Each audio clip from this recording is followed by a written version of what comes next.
So again, thank you for joining us for the Tevora webinar, SOC Compliance in a Remote Environment. What we're talking about today is how to stay in the SOC compliance while we work from home, while we're dispersed workforces, minimized workforces, really all the impacts of these work from home requirements. So I'm going to talk about how you document changes in controls, how and what to communicate to your customers, as well as actually completing any review or audit activities remotely like we all are. We'll dive into each of these. And one thing to note is that in your WebEx, you'll see on the right, there's a questions area. Feel free to type in any questions throughout. As you think of them, type that question in. I'll keep an eye on it. I might answer them live during the walkthrough, but if not, at the end, we'll have time for questions, and I'll make sure I answer all questions in there at the end. So go ahead and take a look at that. Make sure you put those in there. So first, a little bit about Tevora, who we are in case you haven't worked with us before. Tevora is a cybersecurity consulting firm, and we do a little bit of everything. And we always like to say, you know, we do it well. We've been around a while. We've seen a lot of different things. Tevora works within the SOC, ISO, High Trust, PCI. Those are just certifications. Whatever your cybersecurity needs are, we've got you. And when I say whatever your cybersecurity needs are, I mean it. Tevora has a lot of different services. Compliance is what I'm speaking to, enterprise risk management, cyber risk, et cetera. And on the, also the solution side, what those teams are using, or threat management, vulnerability scanning, penetration testing, data privacy, which is of course a very important piece in our culture right now, and incident response, which while we hope you never need that service of ours, life happens, the world happens, sometimes you need it, we've got you. But to not go into too much detail, because a lot of you are already working with Tevora in some way, so I don't want to belabor the details, but please know that if you have any questions and want to learn more about any of the services you see on here, reach out to myself or to anyone whose email you have at Tevora. And with that, who am I? My name is Ashley Pfeiffer. I'm a manager in Tevora's Information Security Consulting Group, and I lead our SOC and enterprise risk management practices. And you can see my looks like my email disappeared on there. I will make sure that my email goes out to everyone on here so that you can reach out to me. For context, it's apfeiffer@tevora.com. Okay, so let's dive right into what it is that brought you here today. First off, I want to say, I hope everyone is healthy. I hope your families, your groups, everyone that's in your world is healthy right now as we go through this. But we're going to talk about how to stay compliant, specifically SOC 1 and SOC 2. But a lot of this does speak to beyond the SOC world. So if you're listening to this and you have not yet done a SOC 1 or SOC 2, or you're thinking about it, you can use a lot of this beyond just SOC. Also, I'm doing this webinar as a kind of follow-up from the PCI webinar that Tevora hosted recently on a similar topic. So if you have questions about these things as they specifically relate to payments in the PCI compliance world, please reach out. We'll link you to that webinar, as it has a lot of important coordinated pieces to this. But focusing on SOC. So how to document changes in controls. Why is this important? Well, to prevent exceptions, which of course in SOC 1 or SOC 2 are important. We don't want exceptions in those reports wherever we can manage. And because SOC 1 and SOC 2, when you're doing those type 2s, you're looking at a period of time. Essentially, everything that's happening right now is going to come into review as a part of your next assessment, because it covers that duration. So oftentimes when we're doing SOC assessments, we ask companies about their business continuity plans or how they handle changes in operations, and there'll be answers of, well, nothing happened. We didn't need to use any of that. Well, this year, of course, that answer won't fly, because we know that almost every company is impacted from an operational standpoint in some way from this. So that's why I say about documenting changes, review your business continuity plan, your BCP as applicable.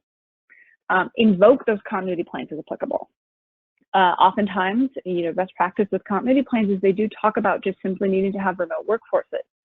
So you want to make sure as a first step that you're simply leveraging what you've already worked to create with that BCP, and that you're following the steps within it to align. That's why I have that note there. Evidence of this will certainly be requested during audits, particularly SOC audits.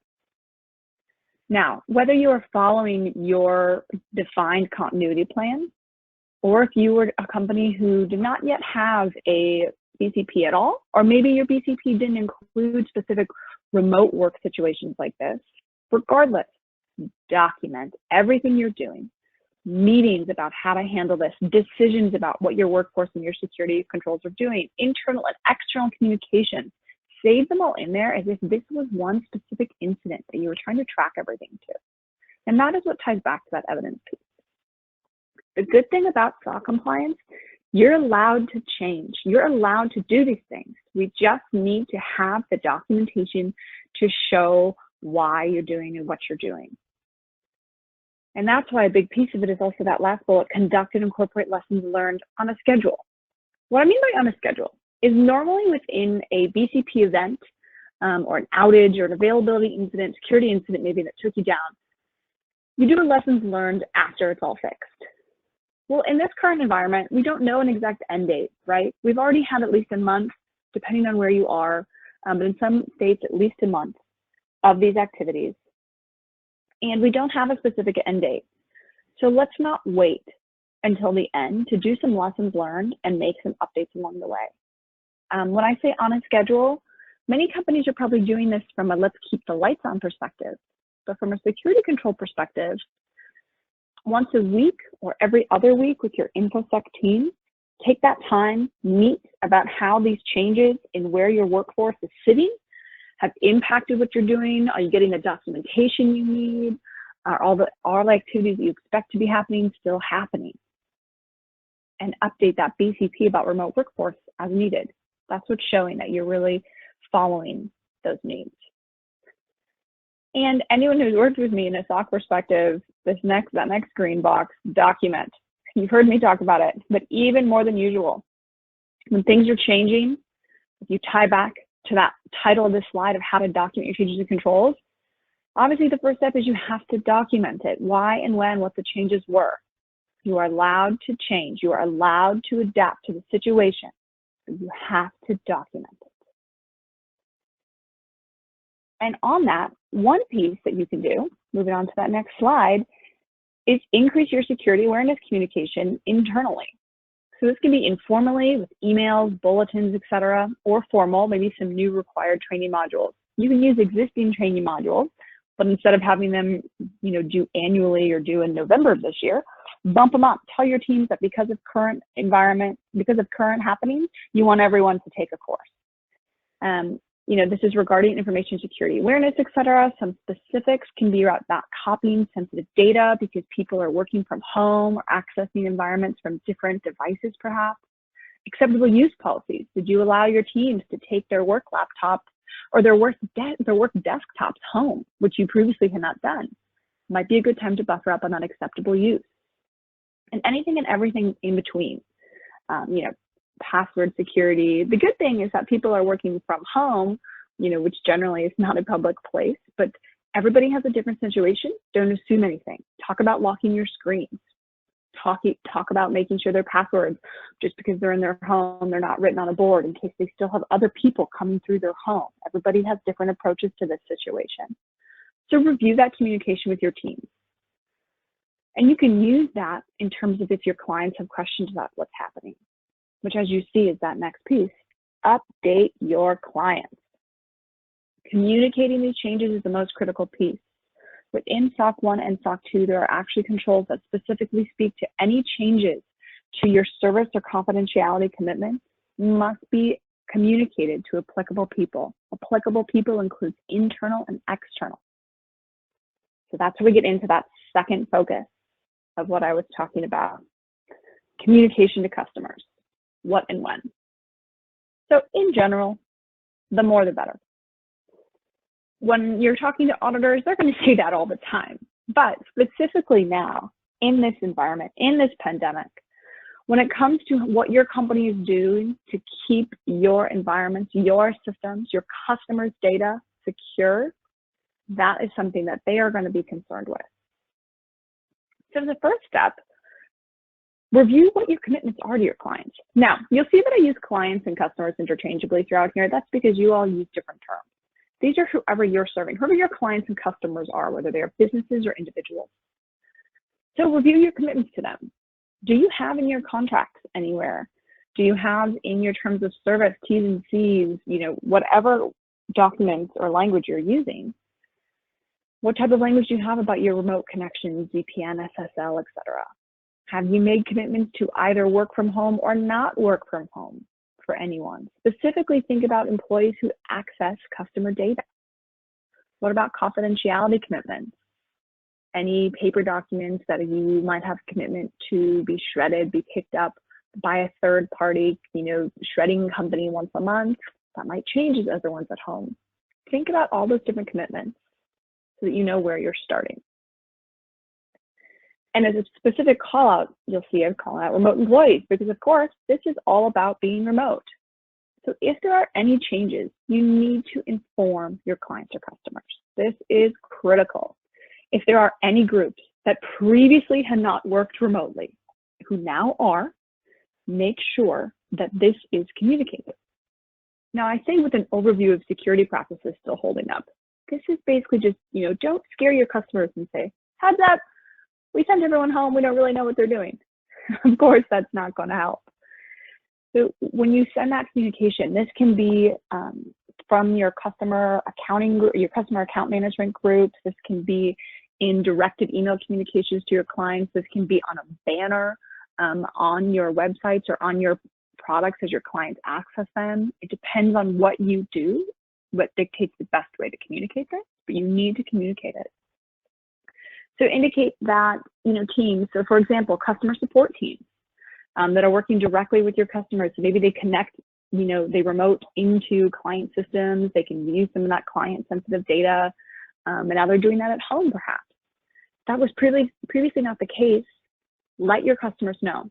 You can indicate that all of your workforce is still following your information security guidelines or, connections remain secure, and to help you have upped your information security training of all your employees, tying it back to what we previously talked about. You can use that to help quiet your customers' concerns. But then also from the SOC compliance perspective, that's showing that you are actively telling your customers about changes in your commitments to them. Beyond remote employees, you're talking about those impacted service commitments. It goes beyond just remote employees. Now, remote employees is the focus of this, but it has impacts beyond just where the butts are sitting, right? So it comes back to proactively communicating what service impacts are there. Maybe SLAs need to be altered for the month. Response times might be slower if you're thinking about that customer support, whether it's because your workforce is smaller or because you've had to shift focuses. Update that, send that out. Even if it's not about customer support or specific SLAs, productivity, uptime, data purging, any number of things can be impacted depending on how your client or how your product or systems are impacted by this. So take a look at those, proactively talk to your clients. What we want to avoid is, let's talk about productivity. If you have commitments to your clients to, pulling a random example here, you have commitments to your clients to providing them a report on their environment, once a week. If because of changes in your workforce and in your systems, you need to lower that to meet your own, some of your own priorities, you need to change that to that report is going to be available every other week. Update your clients, tell them a quick why, changing resources, give them an opportunity to raise concerns. Hey, if you have any concerns, contact this email or this number, and then here you go. And then follow that new commitment, that every other week report. Again, you can adapt, but you have to communicate, you have to document it. That is your service auditor, that SOC 1 or SOC 2 auditor. When I come in a couple months for your SOC assessment, and I say, okay, you were supposed to provide a report to your clients once a week, but looking in the month of May, you only sent out 2. That's an exception, unless you can show me, nope, we altered our commitment for the months of March, April, May, and June because of COVID. Here's when we told the clients, and as you can see, for this time period, we still met that commitment. Document and communicate. That's what you do. And then from there, I know the other question that's top of mind for a lot of people is, okay, we've done everything else you've been talking about on these slides, Ashley. We feel like we're compliant, we've communicated, we've documented, et cetera. But we really need to get these reports done either internally or externally. How do we do that in this crazy world? So in short, you can do it. You should not be restricted from gaining a certification or attestation right now. Obviously, beyond the world of SOC, there's some differences about it, how it's all being handled. Please feel free to reach out to Tevora. Even if you don't work with us on whatever certification you get, we obviously see a lot of them. We're happy to give some quick advisement on how to work through this. But first, let's talk about internal. So that's not when you're engaging, Tevora or other parties. These are your internal audits. Maybe it's not as formal as internal audit, but you do internal reviews, quarterly user access reviews, monthly privileged access reports, reviewing where people are logging in, et cetera. Which, by the way, is something I recommend upping right now because of all this remote and hackers are having a field day. Maybe up some of those user attempt reviews.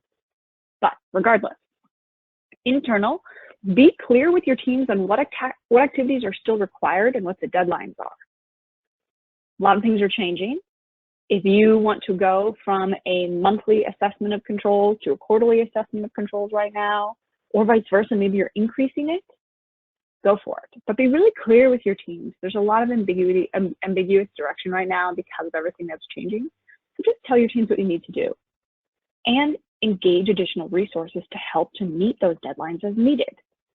Whether those are internal resources because perhaps, unfortunately, you had a group that has nothing to do right now because of impacts of COVID-19.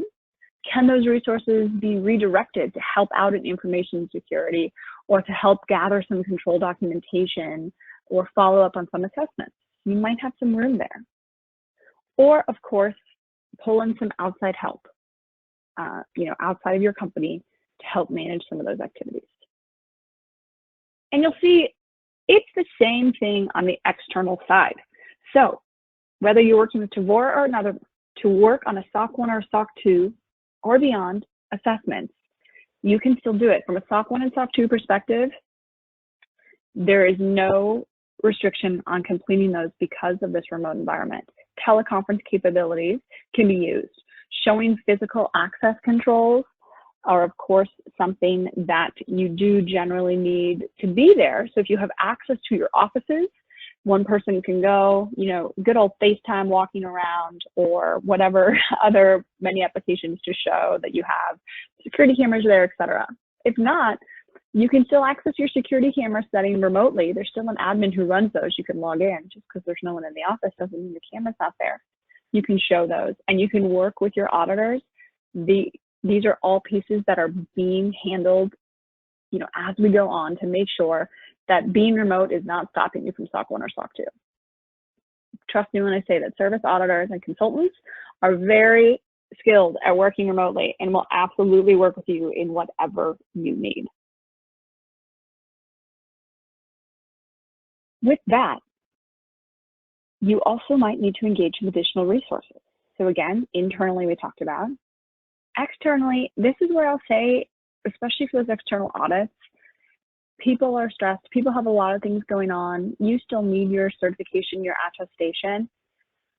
Possibly ask for a little bit of help. Tevora does this with some time and materials work, but this is not a sales pitch for us. This is telling you what you can do. So reach out to whoever you have a relationship with, Tevora or others, and get that. For example, right now we're helping out a client who we've done a lot of other work with. We are not their PCI assessors, but they just reached out because we're familiar with their environment. We've worked with them before for just a small amount, and we're doing some time and materials help to help them gather the evidence they need for their PCI assessment that's coming up, because their team has been redistributed, they've been refocused, and they don't want to risk missing that compliance need. So they get a little extra help. We come in remotely, we gather pieces, we organize it, and there they go. So raising that up to your teams to make that plan of who can help you with those is definitely how that can be handled. So with that, I covered a variety of areas. And I wanted to simply open up that time for questions. So whether it was about pieces that you've heard me talk about already or other areas, we'll get that questions, and I'm opening up our questions now. I see a few have come in, but please feel free to continue to type those in there. So first of all, the first one I see is, let's see, how do we handle doing the physical assessment of controls? Okay, so this comes back to, doing those audit activities remotely. So there are some physical security controls that are part of SOC 1 and SOC 2, generally more focused in the SOC 2 perspective. And for those who've gone through these audits before, your auditor walks around, will maybe check some doors, check some badges, etc. The best thing that I can say is simply talk to your auditor. Hopefully they've reached out and are working with you on this already. We, for example, are doing all of our assessments remotely right now using teleconference. For offices that have access, that's what I was saying, we are taking a camera, walking around to simply look, that there are divided rooms, we can see the cameras, we're remotely logging into the cameras, etc. And then from a SOC 1 and SOC 2 perspective, we're simply filing the paperwork of, could not further attest to physical security controls, due to restrictions, but we're noting them as exceptions right now. If restrictions for all of these work from home pieces get lifted soon, many auditors like us will likely come in and just do really quick physical security controls, kind of all at once to wrap it up. But for now, handling those controls is you'll show them your physical security policies. If you have security cameras, you'll log into those admin consoles. And if somebody has access to the environment, you can walk around with that screen and show it. Let's see the next question, and this looks like it was built off that. So from the same perspective, what should we expect of our vendors and service providers? Great question. So basically everything that I'm talking about here, how can you guys spin that to look outwardly, not to your customers, but to your third parties, your vendors? So think of it in the same way. From a controls perspective, how they're handling data. If you have any questions or concerns, because for instance, that your data center, is supposed to have people at it all the time, the guards, etc. If you're concerned they have not told you about any changes, reach out and ask. You're allowed to ask them. You can expect everything that you're doing, you should expect of your service providers, meaning they should not be changing controls without letting you know. If they do change a control that is an issue for you, get on a call. Whoever those point of contacts and managers are, understand it. Right now, there's a lot of conversations about changing contracts, etc. Just make sure you have things documented and have touch points of, when is this going to change? How does this impact, etc. Because just like I talked about changing commitments, you need to tell your clients, you're responsible for those vendors, subservice vendors as they're called in SOC. So if significant changes occur that are going to flow through to how it impacts your clients, you need to be aware of that. So simply communicate with your vendor. Okay, let's see.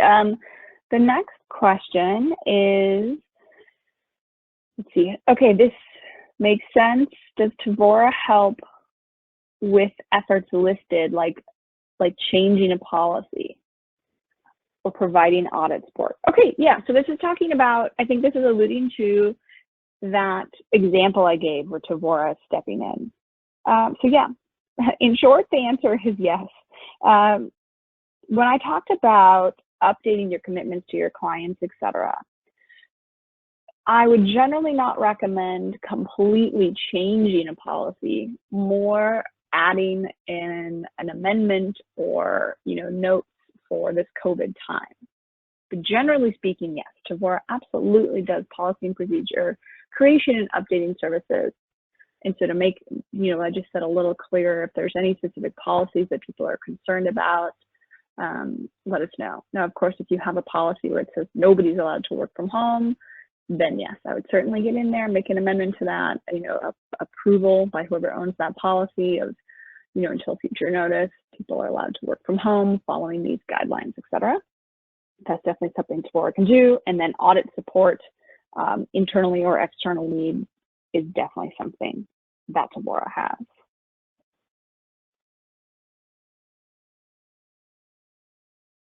Let's see.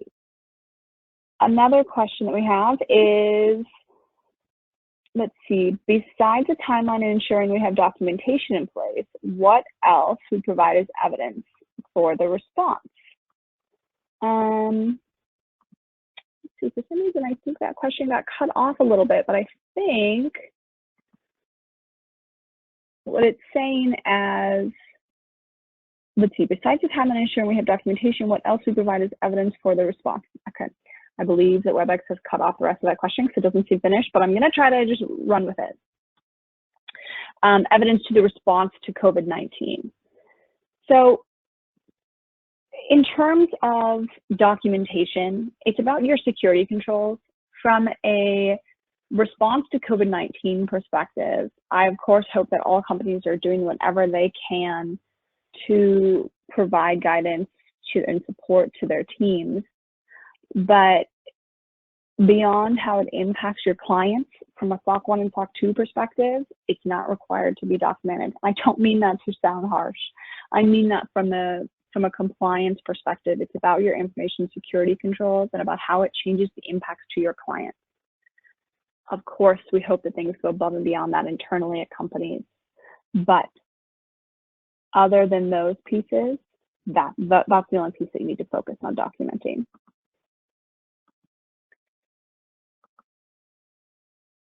And with that, I believe that's all the questions. And for the user who asked that question that I noted that WebEx cut it off a bit, feel free to reach out and we can get into a little more one-on-one on that. I want to make sure that I got that whole piece. But other than that, we are at our time limit. We have just about 30 seconds left. Thank you so much for joining. Before we end, I did just want to note about upcoming webinars that Tevora has. You can see it on the screen here. Take a quick screen grab if you need, otherwise reach out and we'll send this. We have another piece about that PCI compliance, as I mentioned, agents remote, and then that question we had about service provider compliance, and all that downstream. You can see that's going to be covered by a webinar, as well as a couple others. I talked about some information security training. We're covering that. Lots of pieces. So stay tuned. The recording of this and materials will be available. But otherwise, that is it. Thank you so much. I hope everyone is staying safe and healthy. Let me know if you have any other questions. Bye.